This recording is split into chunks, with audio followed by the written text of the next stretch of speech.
Mario Kart is without a doubt my favourite video game series to exist, with over 10 fun-packed installments made. However, there is one question that is often asked. Where would the games rank in the list? I made a video a few months back stating which game I think is the best in the series, but this video is a list made by myself and Matt. I'm embarrassed to say that it took us quite a while to actually make this list, because we had such different opinions, but nevertheless, we got it done. I'm Tom from Nintendo Extremists, and today we're going to be looking at the top 10 Mario Kart games. A quick disclaimer though, the arcade titles will not be included as they're not part of the mainstream series in our opinion. So, the newest installment is the worst game on the list. Unfortunately, Mario Kart 2 did not quite live up to the hype surrounding it, and in the end was quite a disappointing release. The first Mario Kart on a phone or tablet, the game was ruined by one factor, the pay-to-win system. As you'll most likely know, most mobile games usually have gimmicks that you can pay for to help you do better in the game, and unfortunately, this game fell right into that category. For the first time, the game works on points earned in a race, as well as placements. Some races require you to have a certain character, kart or glider in order to get extra points. The way you unlock these things is with rubies that you can earn by completing a tour. However, you're only given a small number of rubies, and the way you can get more is by paying actual money for some. Despite these flaws, this game is actually quite good. Most of the courses are retro, which for the most experienced gamers like myself, is pretty nostalgic. The courses have some twists where you either race in mirror mode or backwards, which is awesome. It can be a pain in the butt to get your favourite character, but it's worth it when you do. This game isn't completely terrible, but it's probably the worst in the series. The first installment. Man, the series has come a long way. 28 years ago, Nintendo released a kart racing game which had Mario characters, and it's fair to say that they haven't looked back since. It was a very simple game compared to nowadays, however. I mean, you had your Grand Prix and your time trials, but the tracks were very simplistic and quite short. That's short that there was 5 laps required for every track, and 5 tracks in one Grand Prix. The tracks are pretty forgettable, and have some unimaginative names, like Mario Circuit 1, Donut Plains 2, and Bowser Castle 3, but are very nostalgic. The controls are probably the worst in the series, as they are very loose, except for things like turning can take a bit of practice to master. The only unlockables in the game are the Special Cup and the 150cc class. For the first game, it's not terrible, but looking back, it's not great either. The first game on a handheld. Mario Kart Super Circuit definitely took a step back from its predecessor, but for obvious reasons. Since it wasn't on a console, Nintendo couldn't really do a lot to improve it, but they still did a pretty good job. It's basically the first 2 games mashed into one, as the graphics weren't as good, but still ran well. In my opinion, this is a really underrated title, as there are some brilliant courses in this game that have been forgotten over time. The reason I think for this is because this is probably the most forgotten about title in the series, as even I hadn't even heard of it as a kid, when I first got into playing Mario Kart. Tracks like Sky Garden, Strike Beach, and Ribbon Road are legendary with the nostalgic gamers.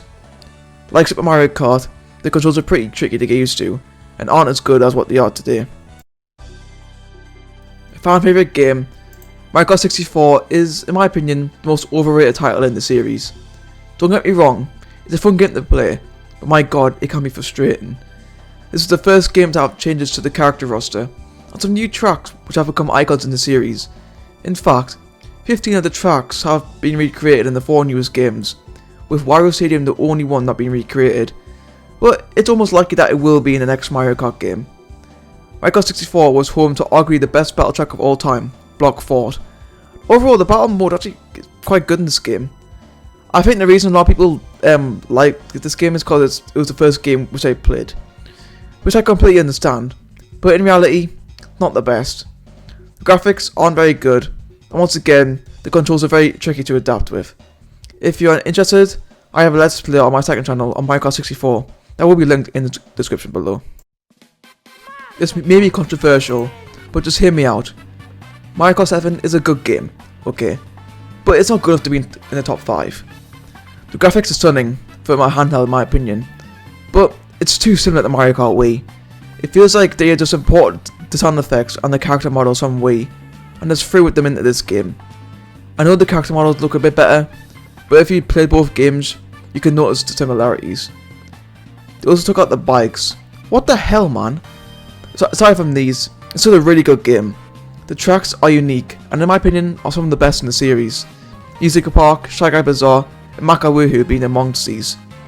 The character roster is unique too, with characters like Shy Guy, Metal Mario, and Lakitu making their debuts as characters. It was weird at first seeing Lakitu as a playable character, since he was always in charge of the races, but it was cool to see Nintendo try something different. Although it was disappointing to see the likes of Waluigi, Funky Kong, Bowser Jr. not return. But as a consolation, we got Waluigi Pinball, the best track in the entire series, as a retro track. So it wasn't all bad, right? Right? My first Mario Kart game. We're getting to that stage in the list now where the games aren't necessarily bad, it's just that the games above them are just better. One of the more iconic titles, Mario Kart DS definitely hasn't aged well. It's fair to say that I don't remember the graphics being this terrible back in the late 2000s, and I think people will agree with me on that one. The game was the first to introduce retro tracks, which was a great idea, and one that has stuck in the series to this date. Although the selection wasn't the best, it was still really cool to see these old tracks return in a different format. One of the better factors of this game is the drifting. It is super easy to get a turbo boost, and this has created a term called snaking, where you drift left and right constantly on a long bit of the track, typically on figure 8 circuit. This game also has some of the weirdest cars you'll ever see, robot legs, a crane, a vacuum, and so many more. I sometimes wonder if Nintendo were either really high or really drunk when creating these karts. This game often has contrasting opinions to it. Mario Kart 8 was the first HD game in the series, and my word, it's stunning. Track designs are out of this world, and honestly amongst the most creative in the series. The main gimmick in this game is anti-gravity. Some sections of every track, including the retros, has a bit of anti-gravity, where you'll drive sideways, in the sky, or in other wacky places. The retro tracks in this game, holy crap, are outstanding. Without a doubt, they're the best selection Nintendo has ever used, and some of them don't even look like the original track. They've been completely revamped. One of the problems, however, I have with this game is that how bored it can get. Compared to Mario Kart Wii and Double Dash, there's hardly any challenge to unlock things. You've already unlocked all the characters by the time that you finish 50cc, and the rest of the time, you're just collecting coins to earn car parts. The character roster could have been a lot better too. There's no sign of Bowser Jr., Diddy Kong, Funky Kong, Birdo, King Boo, or Dry Bowser, who were fan favourites in the previous console title. Some of the latest character designs were included. Pinko Peach. The addition of the Koopalings was a great idea, but they should have all been in one slot like the multiple Yoshis and Shy Guys. The battle mode is probably the worst out of every game too. They just threw in 8 regular tracks instead of making new ones. Despite these flaws, this game had DLC, which includes 16 extra tracks, some new, some retro, new characters, which were quite disappointing, and a new 200cc mode. Although it was fun to have 200cc, some of the tracks just aren't made for it, and can be really hard to race, Dragon Driftway. Although, this game is good, but it could have been so much better. Into the top 3, and to start things off we have Mario Kart Double Dash, an influential game in the series. Double Dash completely changed the series as we know today, with the inclusion of so many new characters and karts. It's also the only game to have 2 races per kart, which is a concept I would love to see return soon, hopefully Mario Kart 9 maybe, and a special item for every character. I must admit, I took this game for granted when I first played it. I didn't really like it. However, the more I played it, I realised it was actually quite a good game. One of the main complaints about this game is once again the drifting. Some people think it's too loose, and I did too, but once you get used to it, it's not that bad. Another unique aspect of this game is the All Cup Tour, which is just a giant marathon of every track. It's always randomised as well, so it never gets dull. Beating it on 150cc unlocks Mirror Mode, and beating it on Mirror Mode unlocks the Parade Kart, which is probably the ultimate kart in the game. The introduction of Bob on Blast in Battle Mode also has made the mark in the series, and it can even play with up to 16 players via the LAN. How cool is that?